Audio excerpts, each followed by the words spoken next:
Hi everybody and welcome back to Lost Genre Reddit Stories. This post is from the subreddit Am I the A-hole and it's by user Throwaway the Haters Suck, or the haters okay. Fiance thinks I am an ass for not converting. I, female 35, and my fiance, Todd, male 41, met over a decade ago and we have a mutual friend group. We started dating last year and got engaged last month. Generally speaking, he treats me like a queen. He spoils me a lot and I appreciate it always. He is usually respectful and kind, communicative and patient with me. This started to change, and I want to say it started to change once the ring was accepted. I need to be clear, I don't much care to get married. I am perfectly fine with not. My parents aren't married, but they have been in love and together for over 40 years. My siblings are all but one unmarried, but in seemingly happy relationships, each at least for 5 years. But Todd is Christian and is one of the mind that two people eventually need to get married to be happy. We talked about it at length, both before we were a couple and after we started dating. I was clear that I don't want or need a ring, but if it's important to a partner I come to love, then whatever, I will do a small wedding.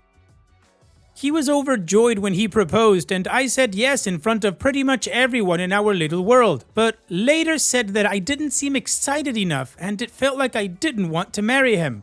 I said I love him and if he wants a marriage then sure, but to say I want to marry? I mean, I know he wants to, and if that's what he wants, and since it doesn't matter to me either way, the math was easy. Let's get married. I said it sort of jokingly to lighten the mood, but he didn't like that at all, and nearly every other day he would find a way to ask me if I really wanted to marry him, or he would simply say that he feels like I don't. I suggested couples therapy, as it seems to really be on his mind and troubling him, and he said he's done therapy before and doesn't need to do it again. Then last week, on our usual date night, he said he had something really big to ask me. Call it a favor if that makes it better, and asked me to come to his church and get baptized. I stared at him. I am atheist and have been since I was mid-20s. He has known that for years and we've always been respectful of each other's beliefs. I told him I couldn't do that. Baptism is supposed to be sacred and with a true heart for that faith, and I simply would be a liar if I said I wanted to live for his God because I frankly don't. He argued that it's just a splash of water and some words, and since he wants it before our wedding and I don't care about religion either way, this should be easy. I refused again, explaining that I do care about religion. My majors were world religions and anthropology. I care a lot, and it would be dishonest to his God and our community for me to dedicate my life to his religion outwardly, but not inwardly. I said it felt disrespectful to his faith and to the people who truly live it. He got angry with me. Oh, so you're okay disrespecting me though? And when I asked what he meant, he said to drop it and change the subject. I pressed more, but he raised his voice. I said drop it, loud enough for others to turn and look at us. He'd been robotic around me since, stays up in his study all night, sleeps on his study couch, goes to every service and event gathering his church has, which is most weekday nights and Saturday mornings as well as Sunday, and has been inviting me to every single one. He hadn't done that since we started dating. He did it then, and I said I respect his beliefs and will go to something like a wedding or christening or baptism, but not a simple service or event. When he asked me just a few minutes ago tonight, I reminded him of the above, and he just dropped into our couch and sobbed, and when I went over to comfort and talk to him, he pushed me away and left muttering something about running late for service. Well, Opie, I gotta say, I don't think your relationship is gonna move any further because you guys have fundamentally different values. And as a side note, if he cares so much about his faith, how come it's so transactional for him? It's just a splash of water and some words. Based on that description, that could just be a conversation next to a puddle. All jokes aside, he's known you for 10 years, you've spoken about this before, and now he's moving the goalpost after you've accepted to marry him, which wasn't something that you were particularly looking for. You're doing it because you love him. So again, OP, I'm sorry, but I don't think your relationship is gonna work out. I think you need to sit down with your fiance and really talk about this whole thing, values and everything. And what do you guys think? Let me know in the comment section, and now let's check out the community comments. 295 Phoenix says, not the a-hole. Time to break up, but dang, I love how so many Christians take their religion less seriously than we do. An insincere baptism is indeed respectful, yet so many Christians want non-believers to do it. And Opie responds, this is what confuses me the most. If it's such an important part of his life, how is he okay with me lying and in sincerity devoting my life to Christ? I am not against people who have faith, but those that I know who do, truly do, beyond platitudes and the mainstream, are kind and loving and would be offended so much if someone faked it and lied about it and gone through sacred rites and the like. It doesn't make sense why he keeps switching sides on it. Flabbits says, if Todd can't accept this, it's a serious issue. Love should be about understanding and compromise, not pressuring you into something against your principles. And Accomplished Video 92 says, I'm a Christian, and I think Todd sounds like an idiot. At my church, you have to attend classes before you are allowed to be baptized, because you have to prove that it's your own personal choice and you know exactly what you are doing. Todd seems to only be interested in the reputation side of things. Opie's edit. His sister Esther texted me to ask what happened, and I gave a brief summary, and she texted back that I'm being a jerk and one service isn't going to make me burst into flames, and it's important to Todd. So am I being a bonehead? Am I crazy to think that this pressure is a deal breaker? I do love him, but this version of him is not only a stranger to me, but a weight on me. But aren't people supposed to work through that hard crap to get in a relationship? Edit to update. He texted me a few minutes ago saying when he gets home, he wants to have a serious talk. I explained that my best friend is over, so it will have to wait, and he replied, no, tell her to leave, give her my love, but this is serious. I talked with my bestie, Bessie, female 35, and read some of the comments here and told him no indeed. He can go home to his parents and he is welcome to come in and pack a bag and leave because Bess is here for me right now and I need her here for me right now. He hasn't responded.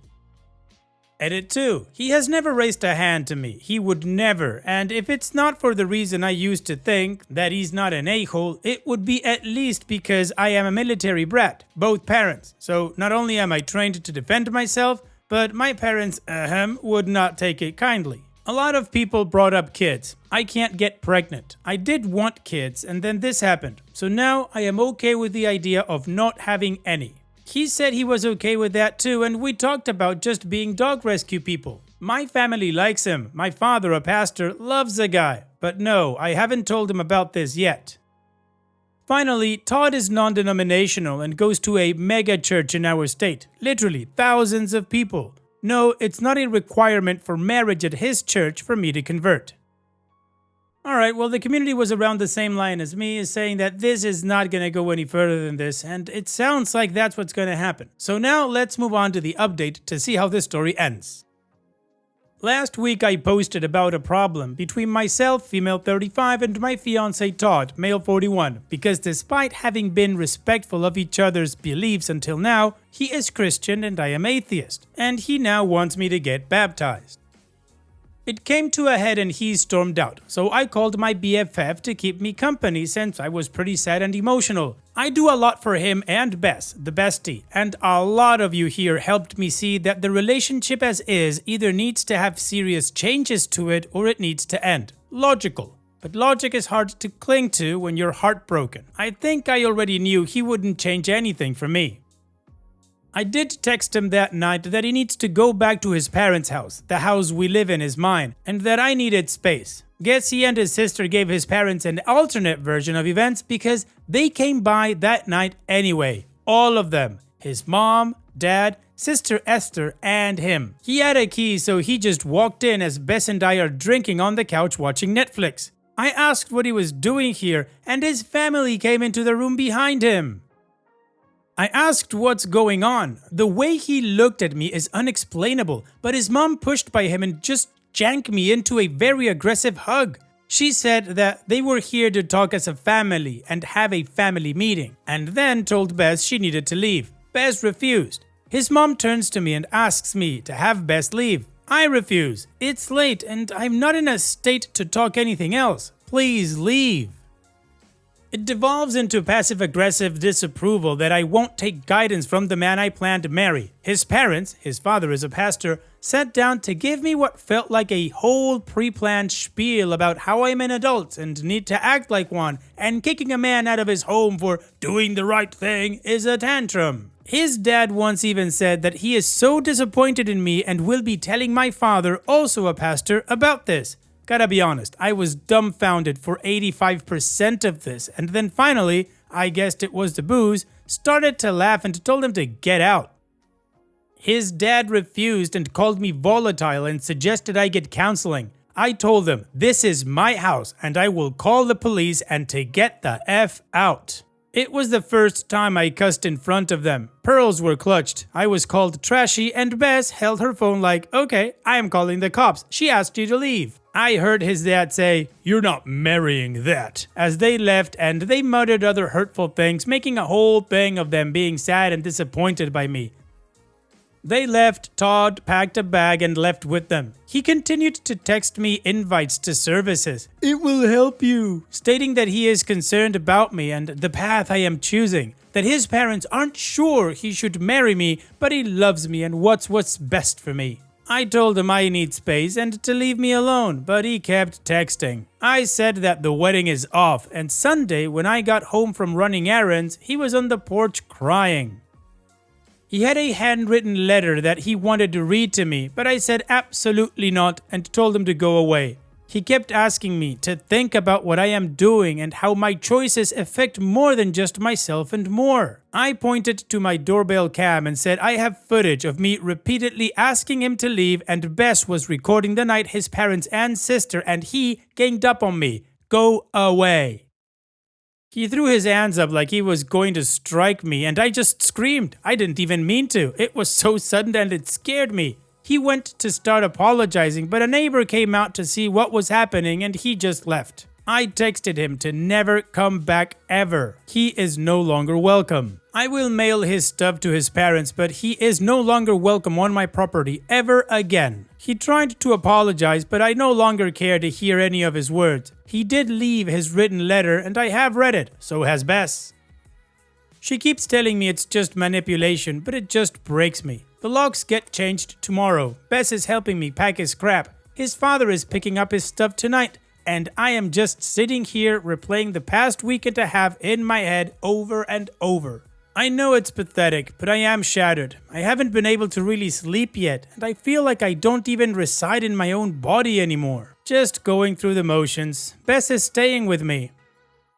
I've been getting texts and social media comments about how disgusting I am. Like, my notifications just went insane over the weekend. This is just a nightmare, and I'm not even sure how to wait through this. Opie's edit. I am so overwhelmed by the comments and support. I am trying to reply, but I am tired and still a bit out of my head. I do appreciate everyone who is making me laugh. I needed that fun, loving energy. Bess is making us dinner, so hopefully I can eat something. Thank you all so much for the hugs and support. Wow, Opie, that went crazy really quickly. But at least you got a good laugh out of it at the beginning. In any case, Opie, all of those messages you're getting, all the footage that you've got, keep it in case you need to take it to either the police or a lawyer for a protective order or restraining order. In the meantime, I'm just gonna wish the best for you in the future. Take care and thanks for sharing. And now let's finish this video with a mood booster post that has an update. This post is from the subreddit Malicious Compliance, and it's by user Mr. CBA333. Boss told me how to organize my tools. I have been a mechanic for nearly 15 years. I am the lead tech in my shop, and my company just sold recently to a different corporation, and with that came a new boss. A little bit of history about the new boss. He is 22 and the son of one of my older bosses. So everybody suspects a bit of nepotism at play. Just a little bit. The older boss was ruthless and a jerk, and really put a dent in my confidence about being a mechanic, so I may hold somewhat of a grudge against the family. Just a little bit. But I try to do my best to move on and just do my job. The new boss and I have had some minor issues already in the 3 months, but I'm the type of person who can generally put my feelings to the side if the money keeps ending up on my paycheck. Today, however, that changed. I will admit, I am not the most organized person. I have ADHD and at 33 years old, I'm still learning to function without the medicine that I weaned off of at 26.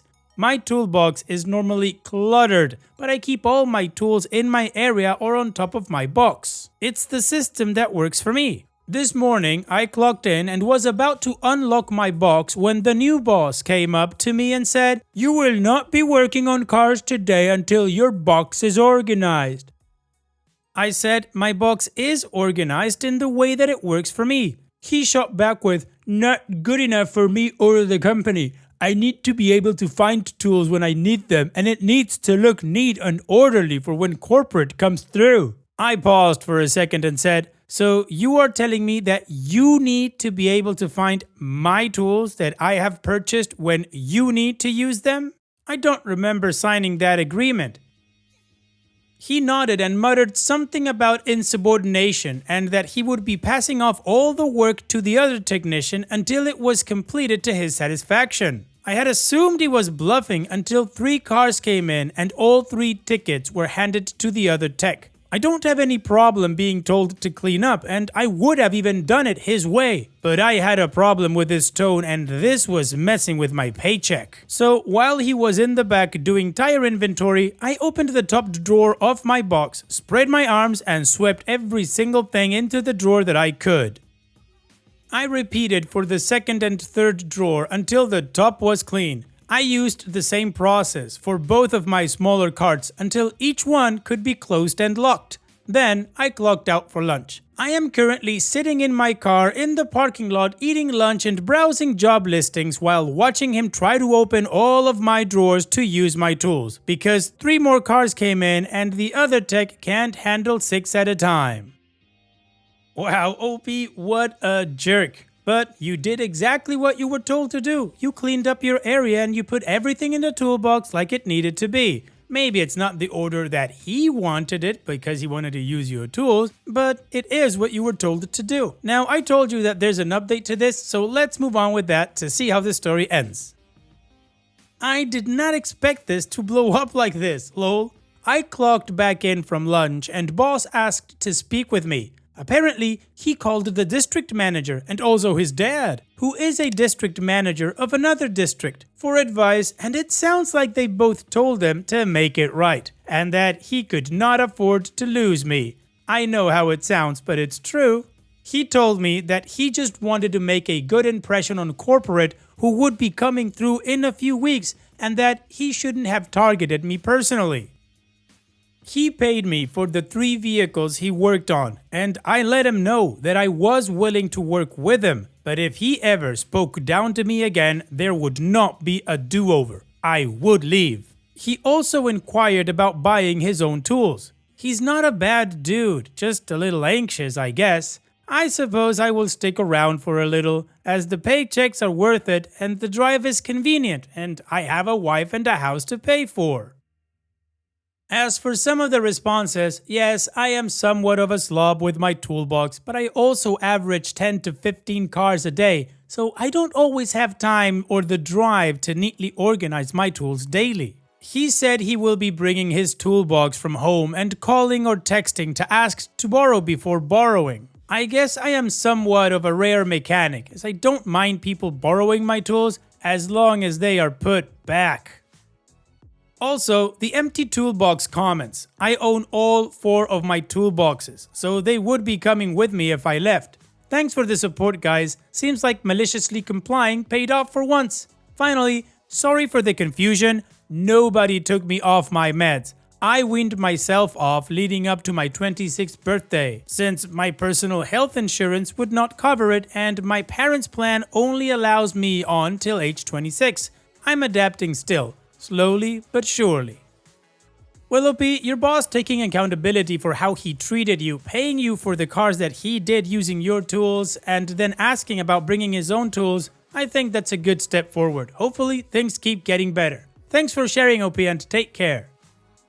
And that's it for today's video. Thank you so much for taking the time to watch it. Now, if you've gotten to this point in the video, I assume that you like these stories that I'm reading out, so here are a couple more that you might enjoy. And if you don't have any time to watch another story right now, save it for later, and also don't forget to hit that subscribe button.